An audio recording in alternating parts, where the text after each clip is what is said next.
Quand le gouvernement israélien décidera-t-il d'arrêter son offensive à Gaza? De toute évidence, ce n'est pas pour tout de suite, malgré la pression internationale. Oui, Tsahal a lancé une offensive terrestre à Deir al-Balah. Pourtant, les familles d'otages avaient demandé que cette opération n'ait pas lieu, craignant pour la vie des 22 otages qui sont toujours détenus dans l'enclave. Requête qui a donc été ignorée par le gouvernement israélien, comme celle de la communauté internationale. Une déclaration conjointe de 25 pays, dont la France, appelait hier à cesser immédiatement la guerre. La souffrance des civils, dit le texte, a atteint de nouveaux sommets. Il pointe le modèle d'acheminement de l'aide humanitaire à Gaza qui prive les habitants de leur dignité humaine. Les 25 États dénoncent le meurtre inhumain de civils, y compris d'enfants qui cherchent à satisfaire leurs besoins les plus élémentaires en eau et en nourriture. Alors les mots sont forts, mais cela ne fait pas réagir le gouvernement israélien. Non, comme d'habitude, depuis 21 mois, le discours est toujours le même. C'est le Hamas qui est le seul responsable de la poursuite de la guerre et des souffrances des deux parties. C'est ce que dit le ministère israélien des Affaires étrangères dans un communiqué,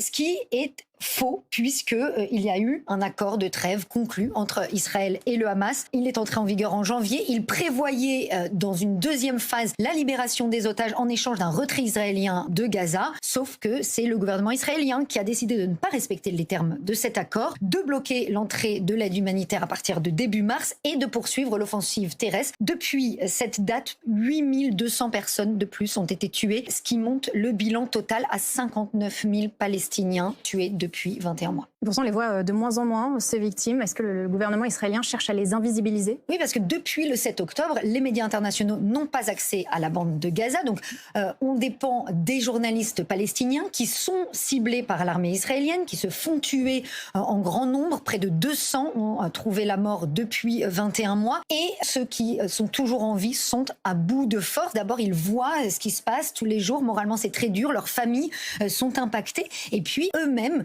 sont touchés par les problèmes d'approvisionnement en eau, en nourriture. L'agence France-Presse, dont les médias français dépendent beaucoup, dénonce cette situation et explique que leurs reporters meurent de faim.